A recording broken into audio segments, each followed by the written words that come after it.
Lecture du livre des Juges. En ces jours-là, il y avait un homme de Soréa, du clan de Dan, nommé Manoah. Sa femme était stérile et n'avait pas eu d'enfant. L'ange du Seigneur apparut à cette femme et lui dit : « Tu es stérile et tu n'as pas eu d'enfant, mais tu vas concevoir et enfanter un fils. Désormais, fais bien attention. Ne bois ni vin ni boisson forte, et ne mange aucun aliment impur, car tu vas concevoir et enfanter un fils. Le rasoir ne passera pas sur sa tête, car il sera voué à Dieu dès le sein de sa mère. C'est lui qui entreprendra de sauver Israël de la main des Philistins. » La femme s'en alla dire à son mari : « Un homme de Dieu est venu me trouver, il avait l'apparence d'un ange de Dieu, tant il était imposant. Je ne lui ai pas demandé d'où il venait, mais il ne m'a pas fait connaître son nom. Mais il m'a dit : « Tu vas devenir enceinte et enfanter un fils. Désormais, ne bois ni vin ni boisson forte, et ne mange aucun aliment impur, car l'enfant sera voué à Dieu dès le sein de sa mère, et jusqu'au jour de sa mort. » La femme enfanta un fils, et elle lui donna le nom de Samson. L'enfant grandit, et le Seigneur le bénit, et l'Esprit du Seigneur commença à s'emparer de lui.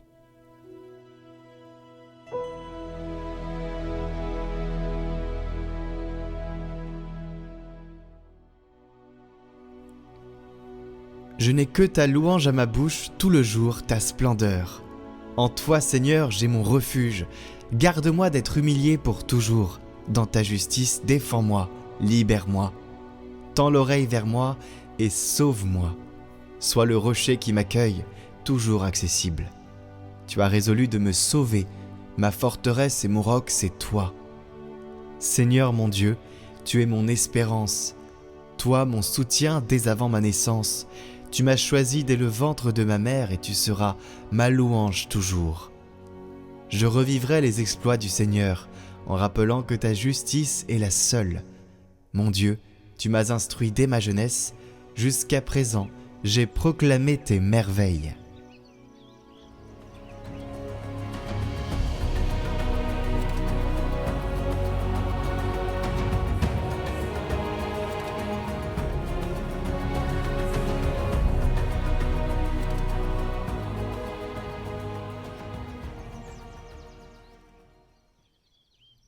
Évangile de Jésus-Christ selon saint Luc.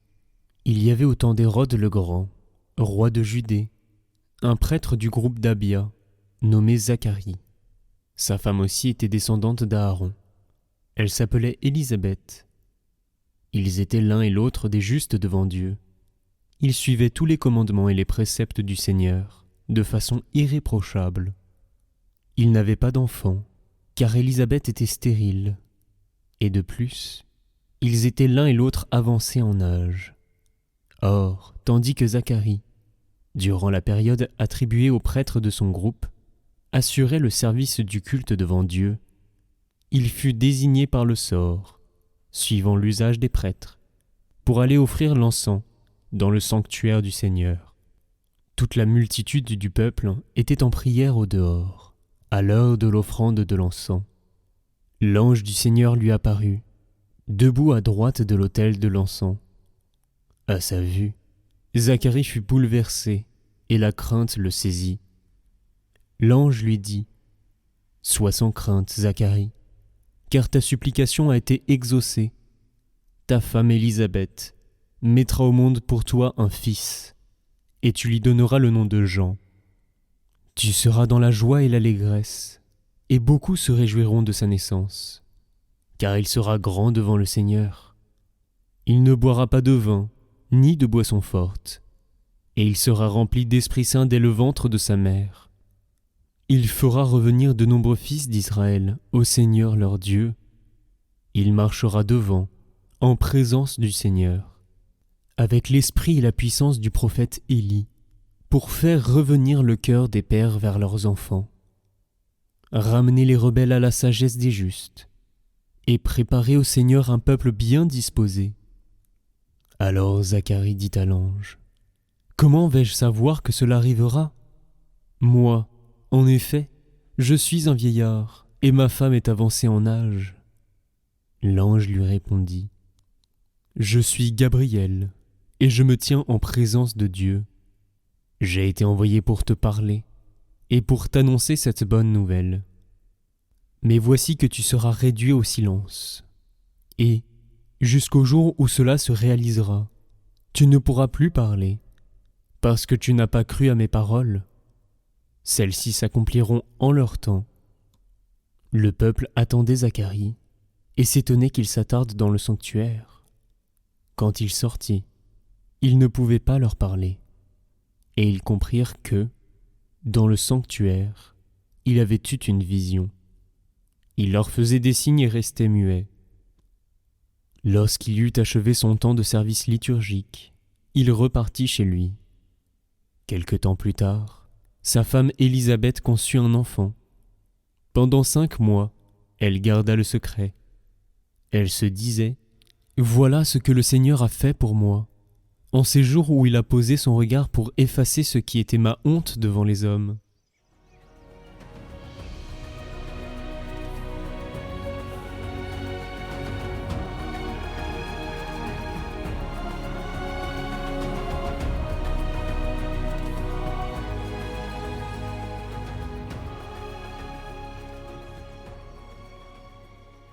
L'évangile d'aujourd'hui nous fait entendre 2 naissances miraculeuses, celle annoncée à la femme de Manoah et celle promise à Zacharie. Dans ces 2 récits, tout commence dans le silence d'une stérilité humaine. Et tout s'accomplit par la puissance d'une promesse divine. Voilà un fossé qui est comblé, rempli par la promesse divine et la réponse de cette promesse, c'est-à-dire la traduction de la promesse, l'accomplissement de la promesse. Dieu aime se manifester dans les lieux où rien ne semble possible. On le sait puisqu'on l'a tous vécu un peu à un moment donné dans notre vie. C'est comme si il nous rappelait que sa fécondité dépasse nos limites. Enfin, c'est pas comme si, c'est le message à chaque fois qu'il donne. Zacharie, prêtre fidèle et juste, il prie depuis des années sans voir de réponse, et on peut s'identifier à lui sur beaucoup d'aspects de notre vie. Et soudain, la promesse surgit. Un fils lui sera donné. Jean, celui qui préparera la venue du Sauveur. C'est pas n'importe lequel. Mais parce qu'il doute, il devient muet. Voilà, donc Dieu l'invite à entrer dans un silence fécond. Ce silence de Zacharie est aussi le nôtre. Dans nos attentes, nos prières sans réponse, Dieu agit souvent dans le secret.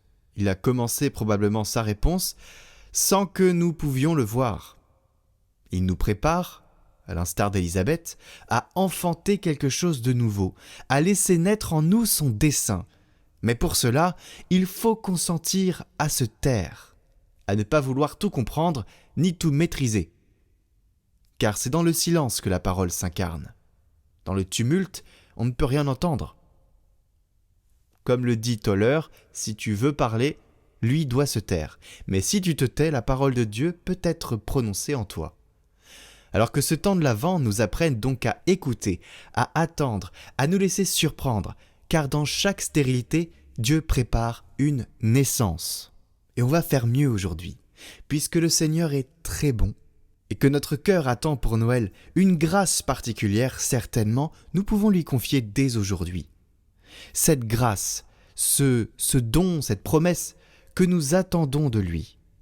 Confions-lui cela dans notre cœur, là. Disons-le dans notre cœur. Seigneur, j'attends cela de toi.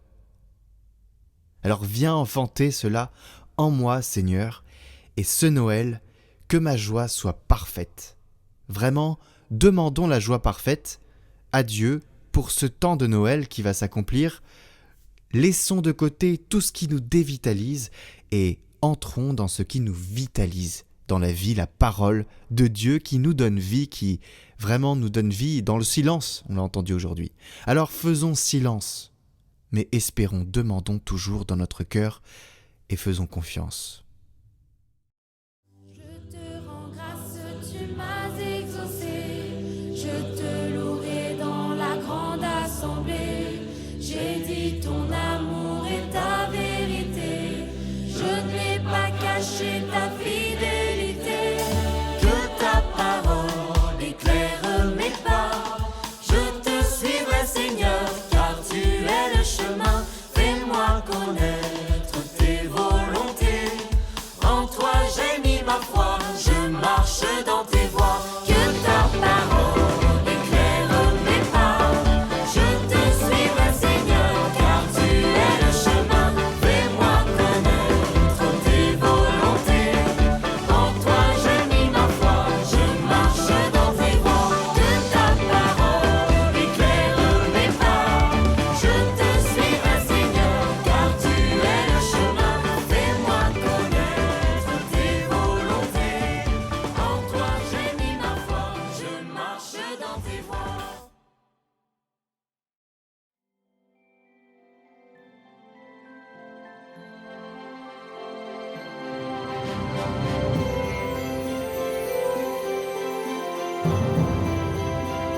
Aujourd'hui, vendredi 19 décembre. Apprendre à rendre grâce avec la Vierge Marie.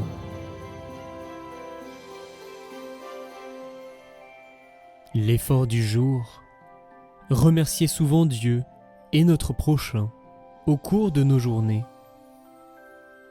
Marie rendit grâce au Seigneur en disant « Mon âme exalte le Seigneur, exulte mon esprit en Dieu mon Sauveur. » La Vierge Marie, pour répondre aux hommages qu'on lui rend, loue en retour la miséricorde infinie du Seigneur, qui l'a élevée dans son humilité à la dignité de Mère de Dieu. La bienheureuse Vierge n'arrête rien à elle, et les louanges que lui adresse Élisabeth, « Tu es bénie entre toutes les femmes », elle les tourne vers la bonté de son Dieu. Ainsi, comme le disait en son temps saint Louis-Marie Grignon de Montfort, quand, dans la prière, nous disons Marie, elle répond Jésus. Notre-Dame est notre exemple pour rendre grâce. Que la louange de la bienheureuse Vierge soit sur nos lèvres et dans nos cœurs, en ces quelques jours qui nous séparent de la fête de Noël. Redisons à sa suite, Ecce, me voici, fiat, que ta volonté soit faite, et magnificat, mon âme exalte le Seigneur, pour tout ce que Dieu veut de nous, et pour les merveilles qu'il a faites pour nous.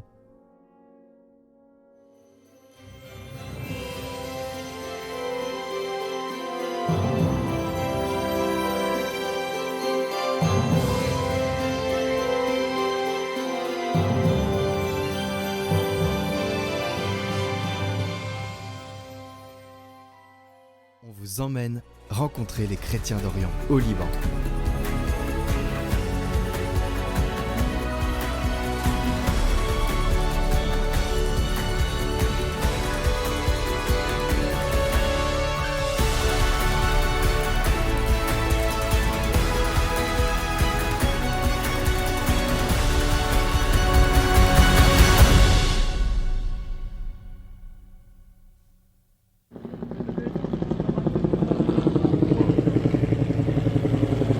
Troisième jour ici au Liban.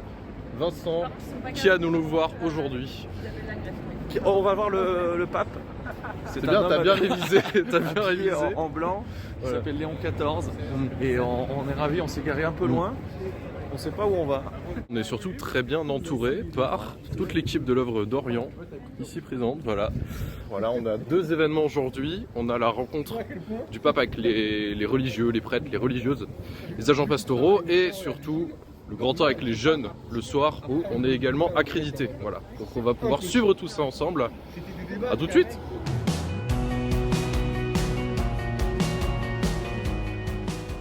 Aujourd'hui, on a été bénis par la pluie avec un ciel bleu, c'était très étonnant. Le pape est passé devant nous dans sa voiture, on lui a fait coucou, mais il nous a pas vus. Et aujourd'hui, on était invités au rassemblement des religieux et religieuses, le clergé libanais accompagné de tous ceux qui œuvrent en pastoral. On a eu un privilège d'être avec eux pour la visite du pape, et c'était un moment formidable. Mais on a aussi beaucoup attendu, et ça, c'était moins formidable.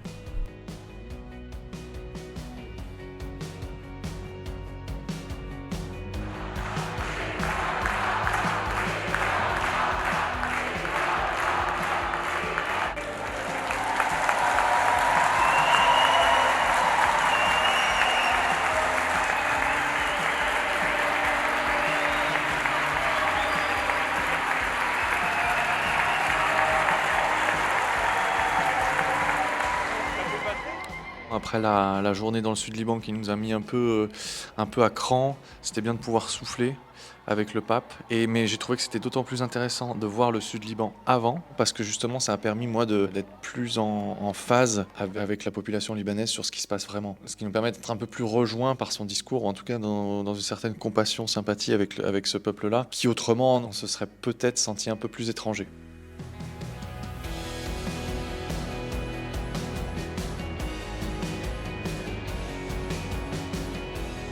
Et la même journée, après avoir été déjeuné dans un petit restaurant avec une vue magnifique, on a été avec les jeunes du Liban qui se sont rassemblés. Alors il n'y avait pas que des jeunes du Liban d'ailleurs, il y avait des jeunes de toute la région.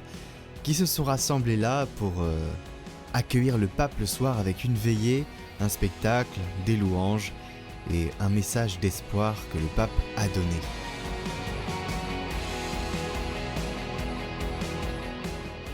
Le Saint-Père arrive dans un moment très grave de ce que traverse le Moyen-Orient et de ce que traversent les communautés chrétiennes du Moyen-Orient. Cette jeunesse, c'est le sel de ce qui fait ce pays en fait, et notamment ces communautés chrétiennes. Et il y a toute une génération qui a envie de sortir de tout ce qui a pu abîmer cette société depuis 50 ans pour aller enfin vers un avenir de paix et de stabilité. Enfin, ces gens y ont droit aussi. Le fait que le pape Léon ait choisi pour son premier voyage apostolique la Turquie et le Liban était un immense encouragement, d'abord pour les chrétiens du Liban et de Turquie. Quand le pape vient ici, qu'il rencontre les chrétiens du Liban, en réalité il rencontre les chrétiens des autres pays de la région. Et il l'a dit tout à l'heure, lors de la rencontre des jeunes, il s'est adressé aux jeunes Syriens, aux jeunes Irakiens.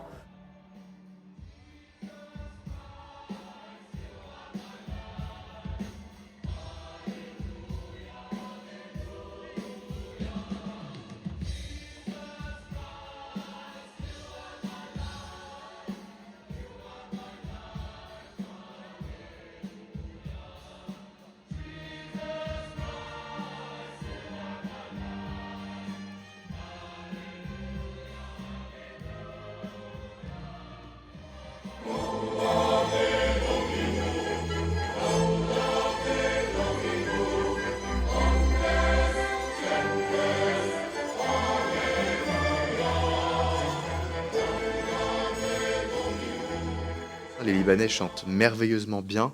J'ai trouvé même qu'ils défendaient la liturgie, certains chants sacrés français, mieux que nous. Ils ont vraiment habité les chants, ils ont fait ça en polyphonie, c'était magnifique. Et j'ai vraiment adoré leur manière de prendre une partie de la liturgie française. Ils ont aussi pris l'Audate Dominum.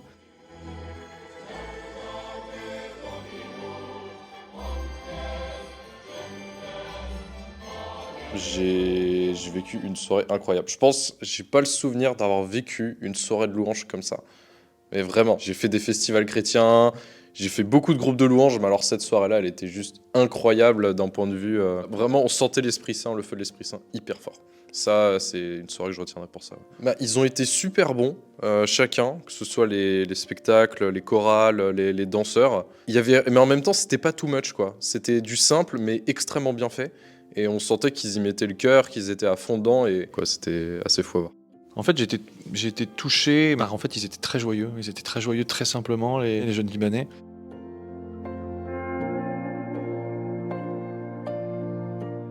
Il y a cette résistance en eux, en fait, qui leur permet d'endurer, parce que ce sont des gens extraordinaires.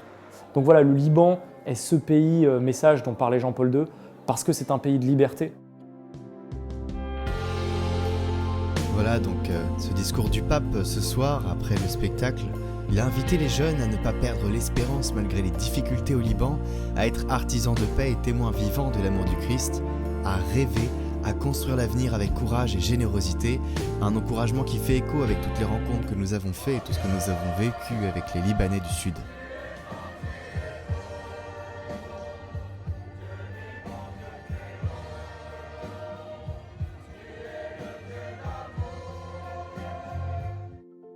Alors après cette merveilleuse journée passée avec le pape et les Libanais et cette joie qu'on a vue dans leurs regards et dans leurs expressions, eh bien le lendemain on s'est reposé, voilà, parce qu'il y avait la messe du pape et après on n'a pas fait grand chose, mais demain vous aurez quand même un autre vlog sur justement la suite de l'aventure, puisque il y a la visite de certains lieux, de certaines familles, de certaines zones. On a été visité à Tripoli, le nord, et puis on a vu aussi la cantine du Père Hani qu'il a créée suite à l'explosion du port de Beyrouth.